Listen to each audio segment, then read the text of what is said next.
氷河期世代をどう支えるかという話題は現在も頻繁に出ますが、正直なところ今更感がある気がしています。りょうきさんどう思いますか？確かに恵まれない世代ではあったと思うのですが、その時代に生まれた本人の責任という声が大きいこと、貯金100万円以下の貯蓄ゼロ世帯を除いた40代の中央値370万とそんなに貧困ではないことを考えると、氷河期世代だけ保持するのは政策としていまいちなのかなと考えてしまいます。はい、僕もそう思います。世代だから支援するというわけではなく、こういう苦しい生活をする人だったら支援するという基準を作るべき問題で、なのでその基準に氷河期世代が引っかかるのであれば助けるべきだし、基準に引っかからないのであれば助けるべきではないっていう、特定の世代だからこうするべきであるというのは、僕は結構違うんじゃないかなと思うのが、例えばじゃあ氷河期世代の人には毎月10万円をあげましょう。そうすると僕10万円もらえるんですよ。日本に納税もしてないのに。会社はしてますけどね、個人ではしてないので。っていう感じで世代とかの区切りでやるのではなく、あくまでその人の状況で決めるべきだと思うんですよ。なのでベーシックインカムみたいな感じで日本人全員がもらえるっていうのであれば、氷河期世代も嬉しいと思いますけど、氷河期世代だからここが優遇されるよねっていうのは僕はやる必要ないんじゃないかなと思います。40代の平均貯金額は約55万しかなく、30代より少ないのはやはり氷河期世代だからなのでしょうか。これだけ貯金が少ないと投資に回せない人もいるのは仕方ないかなと思いました。平均というよりは中央値の40万円の方がやばいと思いますけどね。40代の独身の人の半数は貯金が40万円以下ってことなんですよね。半数ですよ。5割の人が40万円以下。いや、これでね、年金払って高齢者の人に生活費を出してるっていうね。いやいやいや、あなたじゃあどうすんのその後40代の独身の人は年取ったらっていうね。ほら、王様と奴隷って奴隷が一生懸命王様に貢いでたじゃないですか。あの構造になっちゃってるんですよね。今70代って中央値で確かね、貯金500万とかあるんですよ。40代は貯金40万円で、70代は貯金500万あるから、貯金10倍の人に対して年金を40代の人が働いて払ってるんですよ。70代の人は働かないで、そのお金で暮らすっていうね。いや、なかなか年金システムってすげえなと思いますけどね。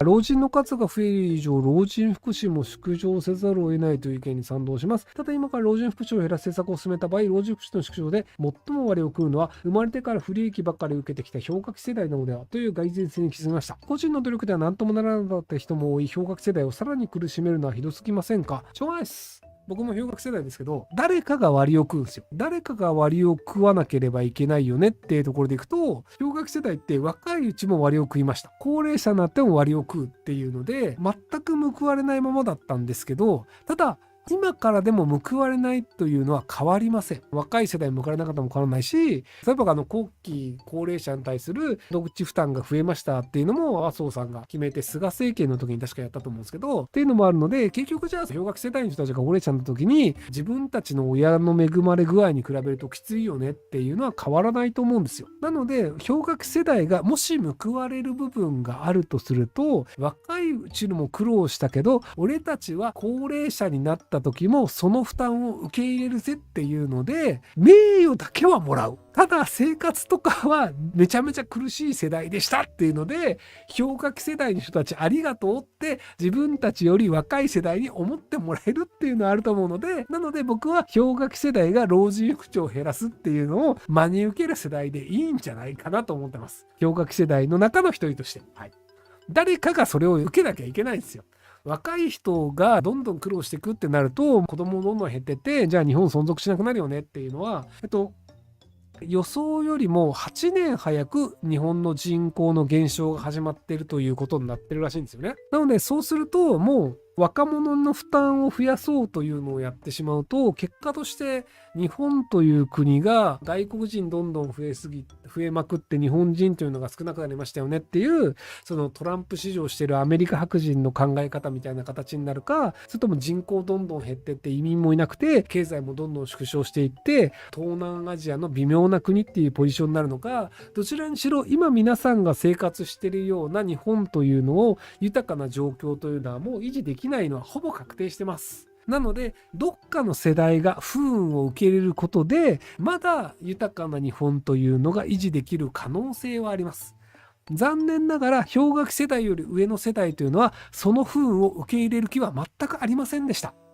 自民党を支持して高齢者層というのを票田にして高齢者が豊かな社会というのを維持するというのを選び続けた世代が今の60代70代の世代です。その人たちは日本のこの先を良くしたいというのは残念ながら思ってません。なので今の日本というのは自民党はその方向でずっと動いています。なので逃げ切り世代はもう逃げ切り世代として確定したので、逃げ切りじゃない世代ですよ僕たちはっていうのを言える世代というのは今50代の人たち、40代の人たち、氷河期世代と氷河期世代のもっと前のね、今50代の人たちがまだ俺たちは逃げ切りじゃないです、責任取れます、なので俺たちは高齢者になったとしても苦労しますよ、それは将来の日本のためですよっていう覚悟が言える世代なので、50代の人たちが僕ら40代の氷河期世代のどこかがやらなければいけないんじゃないかなと思っています。今の日本って不幸な人を減らそうとしてるんじゃなくて、不幸な人を見なかったことにして無視するっていうのをやってる気がするんですよね。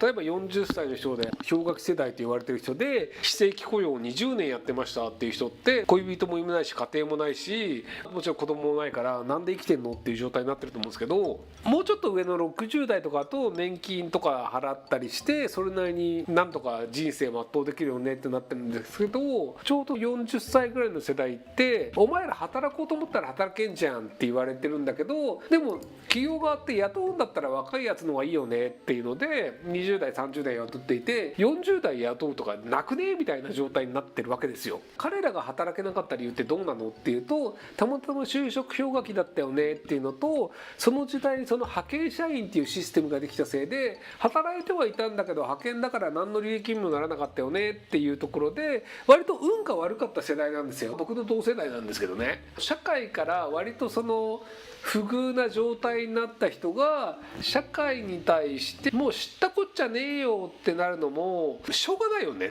ていう気はするんですよ。だって社会は彼らに対して優しくしてないんだからさ、彼らが社会に対して優しくするべきだっていうのはあんまりこう説得力を持たないんじゃないかなと思うんですけどね。非正規40代どうしたらいいですか？生活保護取った方がいいですよ。いやマジで誰でも彼でも生活保護を取れる時代って多分ひょっとしたら5年ぐらいで終わるかもしれないんですよ。日本ってそんなに経済状況良くないので、今って日本ってまだ憲法変えてないので本当に生活できない人って生活できない証明さえすれば生活保護もらえるんですよ。生活保護もらえば働く必要なくて毎月それなりに家賃と生活費がもらえるんでさっさともらった方がいいですよ。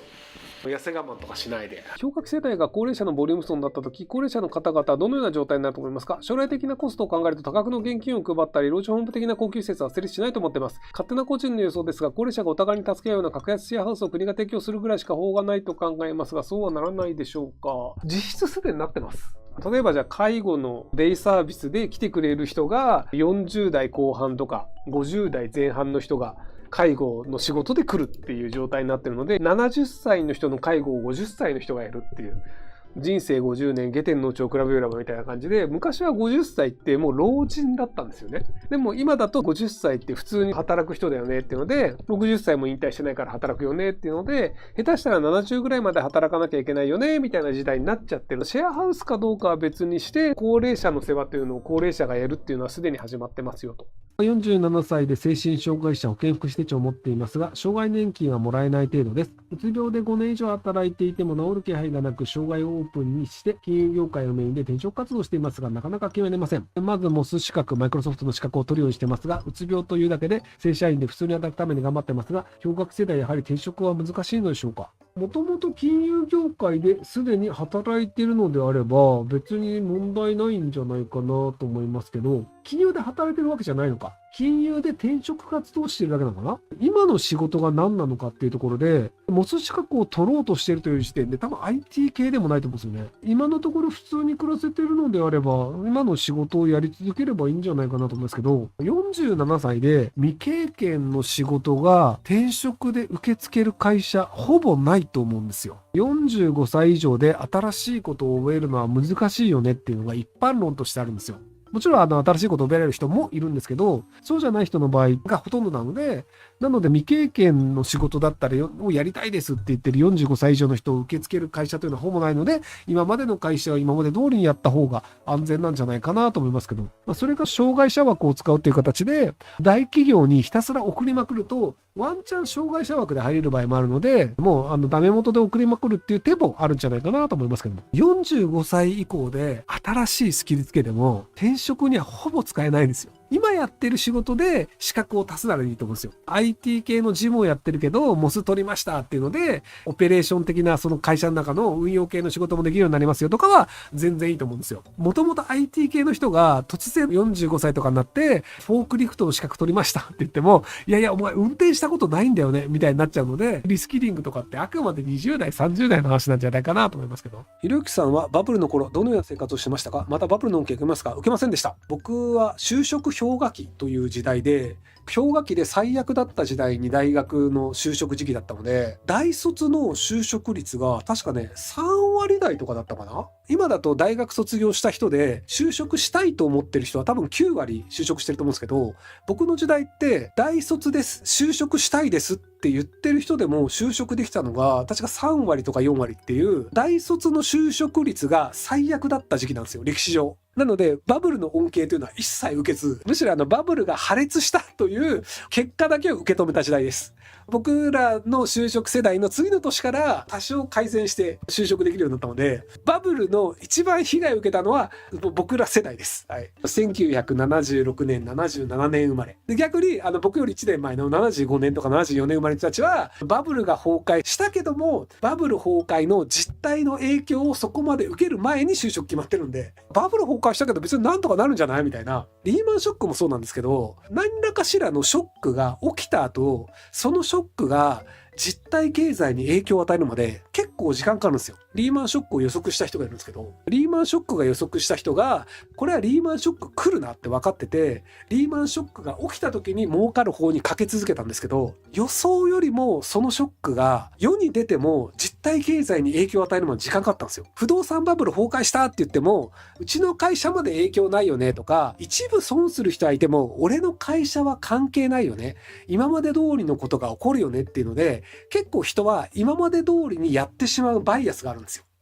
なので、あれこれ今まで通りできないじゃんとか、会社が潰れるのって決算をまたいだ時に、決算またいで銀行からお金が借りれなかった時に潰れるんですよ。なので赤字になるっぽいけど、でも給料も出てるしうちの会社大丈夫なんじゃないのとかで、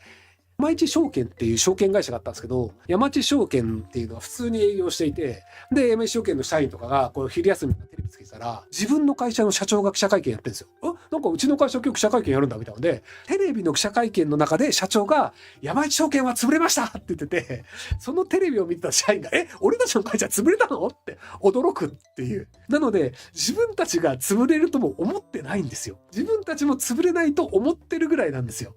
山一証券は潰れるのは、社員は全く悪くないです。私たち経営者が悪いですって言って泣いて謝ったんですけど、本当に働いてる人たちも潰れるってわからないんですよ。なので本当にバブル崩壊した時点で、証券会社なんかやばいに決まってんじゃんっていうのは、今の人たちは歴史的なことを知ってるので言えるんですよ。やばいに決まってるんだけど、でもなんか給料もらって普通に営業してるから、あれ？大丈夫なんだみたいな。で、野村証券大丈夫だったじゃないですか。だから、大丈夫なんだ、みたいなので、結構ね、生き延びちゃったりするんですよ。ご視聴ありがとうございます。今回の動画はこちらからの切り抜きになります。ひろゆき LINE スタンプ好評発売中です。概要欄に購入リンクがあるので、そちらから購入できます。よろしくお願いします。